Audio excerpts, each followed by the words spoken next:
পরে করবো, প্রথমে আপনারটা ধরবো। আপনি যদি সংশোধন হয়ে যান, আপনাকে দেখে অন্য ব্যবসায়ীরা সংশোধন হয়ে যাবে। সেক্রেটারিকে, হ্যাঁ 45 ধারা। স্যার আমার বসের নাম্বার তো বন্ধ, কি করবে? তাহলে আপনার দোকানটা বন্ধ করে দিয়ে যাবো, আপনার বিক্রয় কার্যক্রম বন্ধ থাকবে, জরিমানা পরিশোধ করবেন, তারপর তদন্ত আনতে আপনার প্রতিষ্ঠান খোলা হবে। আপনি যদি পারেন আপনার পার্শ্ববর্তী কোনো জায়গা থেকে সংগ্রহ করে জরিমানা পরিশোধ করে নিষ্পত্তি করেন। কম করলে হয় না? না, বাড়াতে পারবো, আপনি বলেন অ্যামাউন্ট বলেন, ওটা আমি যোগ করে বাড়াতে পারবো, কমানোর ইচ্ছা আমার নাই। তাহলে কি করবো? বন্ধ করে দিয়ে নাম্বার তো বন্ধ।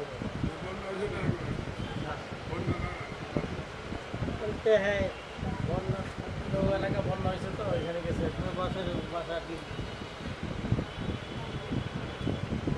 আপনি তো ম্যানেজার। আমি চাকরি করি, ম্যানেজার কোথায়? আমি চাকরি করি। কত বছর ধরে এখানে চাকরি করেন? এদিকে আমার বেশি হয় না, ঠিক আছে? আপনি নিজ দায়িত্বে জরিমানাটা দ্রুত পরিশোধ করে দেন। চলেন আপনার দোকানটা দেখবো। পরিশোধ না করলে দোকানটা বন্ধ করে দিতে হবে। এটা আপনিই চিন্তা করেন, কি ভাবে করবেন আপনি চিন্তা করেন। আপনাকে আপনার দোকান দেখবো আমি। আপনার দোকান এটা না? এটা দেখান আমাকে। সভাপতি সাহেবের দোকানটা আগে দেখতে হবে। ওই মেশিন কি আপনার কাছে আছে? মূল্য নির্ধারণের মেশিনটা বের করেন, মেশিনটা আগে বের করেন।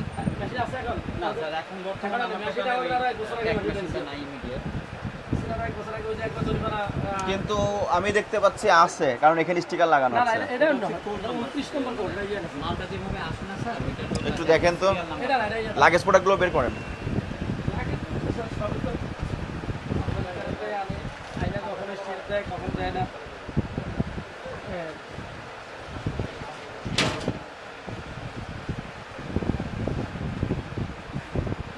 খুবই দুঃখজনক।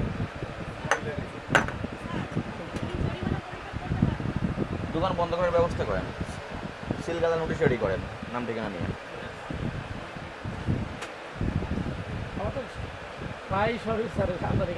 তবে আপনি এই কসমেটিক্স ব্যবসার সভাপতি হয়ে আপনার দোকানে এই কারচুপিগুলো ঘটছে, এটা খুবই দুঃখজনক।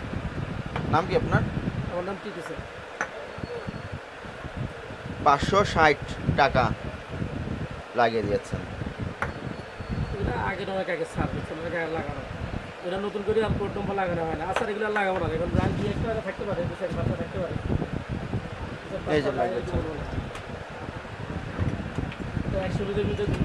আমার সঙ্গে এই বাজারে অভিযানে, এই মার্কেটে অভিযানে কনজুমার কনসাস সোসাইটি সিসিএস ছাত্রদের নিয়ে গঠিত ভোক্তা অধিকার বিষয়ক একটা সংগঠন, ঢাকা বিশ্ববিদ্যালয়ের সেই সংগঠনের প্রতিনিধি আছে।